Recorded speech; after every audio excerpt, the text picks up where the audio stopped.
Centuries ago, in the distant and mystical kingdom of Indri, there was a serene village nestled on its outskirts known as Imana. In this peaceful village lived a radiant young girl named Somadina.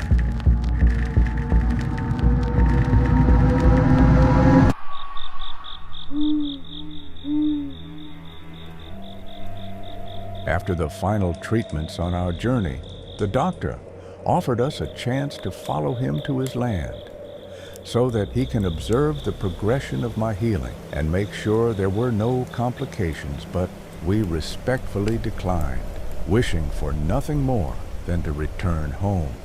So the doctor gave me a few vials to ease my recovery, then left with his research. When we arrived home, our family was shocked by my newfound health, but skepticism lingered. Although I was now permitted to venture out of my chambers, they still kept my connection to the family hidden, fearing a relapse and unsure how to reveal the existence of a grown son no one knew. Yet, life was good. I could run, I could jump, I could live, except for the occasional memory lapses. My brother worried, but I dismissed his worries. It was nothing serious, just brief moments where I forgot myself.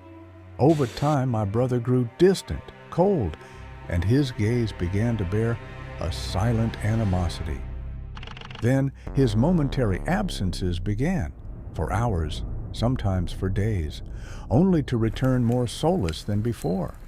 During this time, rumors of strange markings and random disappearances began to plague our village. Beneath the surface of the rumors were sinister whispers, claiming my brother was a cursed one, a devil, all lies. For a moment, just a moment, I wondered if he was tied to the rumors, but I immediately rejected that idea.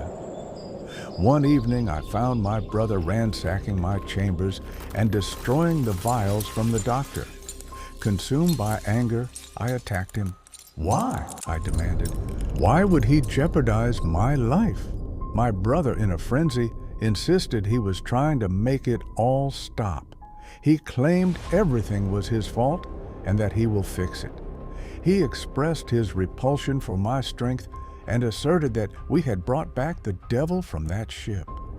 That day, the final embers of our relationship were snuffed out, and I realized just how mad he had become. One night, I awoke to a sharp, agonizing pain in my chest. Opening my eyes, I saw my beloved brother looming over me, blade in hand, drenched in blood. Ah, finally. Welcome back, brother.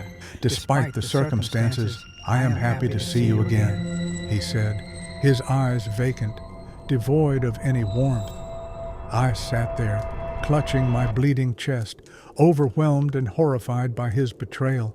He was the only family I truly had, and even he had forsaken me.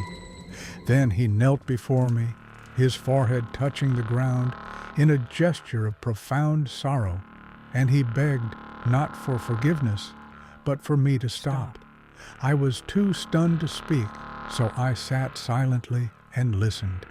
He spoke of my treacherous memories, of the disappearances, of our parents' tragic end that I knew nothing about.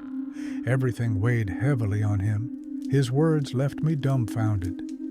Moments later, the chants began. Thunderous, raging villagers approached our home with sticks and torches, demanding my brother.